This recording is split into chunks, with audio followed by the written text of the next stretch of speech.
Hey guys, welcome back to another episode of Why No One Plays. Been a while since we've seen one of these, but I did mention we're running out of champions, so there likely won't be too many more. That being said, today we're going to be covering Mark Merrill's own character, Tryndamere, the Barbarian King. If this is your first time watching Why No One Plays, just a quick disclaimer to all the Tryndamere mains that this is not a personal attack. I have nothing against the champion nor people who play him. The goal of this series is to raise more awareness of champions with low pick rates and analyze why their gameplay or design doesn't appeal to the general player base, and hopefully this video can inspire some players to give him a try. Tryndamere is an old champion, like really old. This guy's had no shortage of history in his kit, and is also one of the few decade-old champions to still retain his original design, which for some reason Riot has no intention of changing anytime soon. He is among the list of champions that are being evaluated for reworks, but given how we still have Dr. Mundo, Udyr, and a few others lined up before him, I'm not anticipating a Trynd rework for the next at least 3 or 4 years. Auto attack champions were everywhere during the olden days. In Why No One Plays Trundle, I talked about how there were like 8 melee physical damage dealers who did the bulk of their DPS through basic attacks. The only thing differentiating between them was some nuanced gimmick, whether that be crits, percent health damage, lifesteal, what have you. Tryndamere's entire kit focuses on critical strikes, and he still remains crit focused today. Everyone knows him for that and his iconic ultimate. He's the super high damage split pusher who can practically outduel anyone who is in Malphite and is excellent at drawing pressure. His playstyle enables him to be an effective split pusher, if not one of the best in the game. Though he doesn't have any form of global mobility the way Twisted Fate and Shen do, the way his kit is designed is tailored specifically to make him terrifying to take on 1v1, especially if you're not playing a duelist or champion good at stalling for time. Reason being is because each of his abilities address the 3 things you need to be a split pusher. Battle Fury replaces Tryndamere's resource bar with the Fury mechanic, much like Rek'Sai and Renekton's Fury, only in his case he gains bonus critical strike chance based on how full his Fury is, at maximum amount that currently equates to about 40%. What this means is that all he needs to cap out his crit chance is 3 items. Not nearly as fast of a power spike as the 2 edgy samurai brothers Yasuo and Yone, who only need 2 items, but unlike them, Tryndamere faces no penalty, so you're taking the full damage from every strike, and at 3 items, we're talking anywhere between 5 to 700 damage per hit. Bloodlust has a passive and active effect. Passively he gains bonus attack damage, which increases further based on his missing health. And at max rank you can get up to 85 bonus AD from his Q passive alone. That's more than a fully completed item. Activating the ability heals you based on how much Fury you consumed. Mocking Shout is an auto-targeted debuff that reduces the AD of all nearby enemy champions, and if their back is turned against Tryndamere, they also are slowed by a massive amount for 4 seconds. Considering how most slows are only 1 to 2 seconds, a 4-second slow is a very long time. So with Q, he gets up to a free 85 attack damage buff, and with W, you're losing 80 attack damage, which means if you're playing a physical damage dealer, you're fighting him with up to a 160 AD deficit. Then we have his notorious Spinning Slash. At a glance, it's a very simple ability. Free targeted dash that damages all enemies hit, and critical strikes reduce the cooldown for 1 second or 2 seconds on champions. We've seen dashes with cooldown properties before, Master Yi Q, Fiora Q, etc. But take a look on screen and notice how low the base cooldown of Spinning Slash is. 8 seconds at max level, and it's a free targeted dash, meaning he can use it to chase people or run away.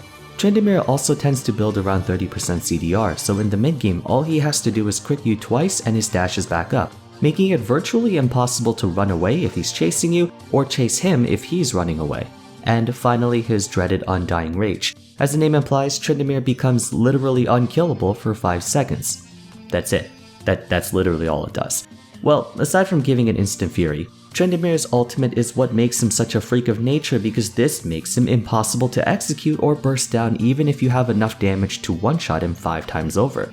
So what are the 3 things you need to be a split pusher?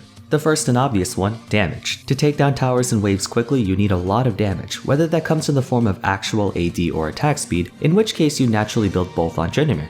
Even though he has nothing that makes him take towers faster, such as a basic attack empowerment like Trundle Q, or something else that does bonus damage to towers like Gangplank passive, what he does have is insanely high base attack damage and bonus attack damage from his Q. So by late game, while most people would be sitting at maybe 250 to 300 AD, Tryndamere would likely be close to 400. Second, mobility. To be a good split pusher, you need to be fast, since you have to be able to yeet yourself out of there the moment they start sending goons over to stop you. in which case having a free targeted dash with a really low cooldown makes Tryndamere one of the hardest champions to actually catch, because usually those who can catch up to him may not be able to actually beat him. Third is dueling power. Hypothetically, the most a team is willing to send over to stop a split pusher is whoever their respective laner is. So if the enemy top lane is split pushing, you send your own top lane to stop them.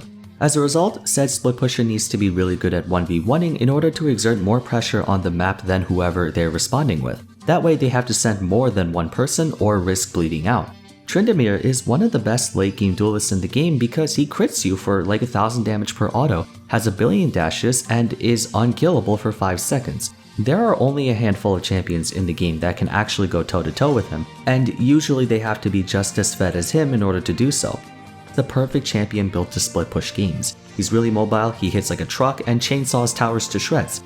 Maybe not as fast as 1000 stacks Nasus or perhaps Trundle, but his wave clear and speed are way better. But this is what leads us to the core issue affecting his play rate. Tryndamere is one of the few remaining champions, if not the only remaining champion left in the game, whose primary win condition isn't 5v5ing. That's not to say he can't teamfight if you find a decent flank and one-shot this squishy backline, or you can probably come in as cleanup duty after everyone on the enemy team is damaged. But bear in mind I said primary win condition. You might ask, why is having a different win condition a bad thing? It's not a bad thing per se, but in a team-based game it can be kind of challenging getting your team to understand it as a win condition. Split pushing is a really difficult win con to execute on, not because you need to have exceptional mechanics or even macro to pull it off. Rather, the only way it works is if everyone on your team unanimously agrees to pursue it. To conduct a successful split push, there needs to be 2 conditions met. The first is that you have to force the enemy team to deal into a losing trade. A common example of this would be split pushing bot lane when your 4 other teammates are pressuring Baron. The enemy team would then have to decide if they want to give up Baron or 1 or 2 towers and possibly an inhibitor, neither of which is a good idea, but they have no choice because you're pushing them into that position. There's even the possibility they could lose both if your teammates could somehow pull off a 4v5. Leading us to our second condition, you need the right set of champions to pull this off, not just the champion split pushing but the rest of the team. There are to my knowledge 2 types of split pushing, aggressive and defensive. The Baron situation I just described would be an example of aggressive split pushing, where your team has the advantage and you're trying to suffocate the enemy team into a loss. To do this, your 4 teammates have to be strong enough to do Baron and or Elder Dragon insanely quickly, which usually means high DPS champions like Vayne, Kai'Sa, Cassiopeia, and such. And they also have to be able to win a 4v5. Reason being is if your opponents decide to send 2 people who can catch you out and they have the ability to teleport to the objective in time, or if they have a better 4v4, then sending someone to deal with you is not really a problem. Defensive split pushing is when your team is losing but you yourself are still strong. If the enemy team is trying to siege your inhibitors but you're trying to pull off a clutch backdoor. To do this, your team needs really good anti-siege champions or those who can clear waves really fast to hemorrhage objectives as slowly as possible. Champions like Anivia, Sivir, Zyra, etc. The Baron situation can also be defensive split pushing. If the enemy team has a lead and you're trying to force them out of it, your teammates have to be able to at least intimidate them into not wanting to go for a 50-50 Baron while you run through bot or top lane. Split pushing as your main win condition is just too circumstantial and reliant on a lot of factors that could go wrong for Tryndamere. Not to mention getting your entire team on board can be a difficult task, and they might just flame you for never grouping even though that's not exactly what you specialize in. If we compare him to someone like Singed, who also has an unconventional playstyle, at least for the latter, said playstyle takes place in teamfights. It's really hard to understand Tryndamere's macro because it's so much different from just about every other champion, and there's also the possibility that the enemy team might have better coordination than yours, meaning even if you're in a position to execute a split push, they may not even give you the option to do so.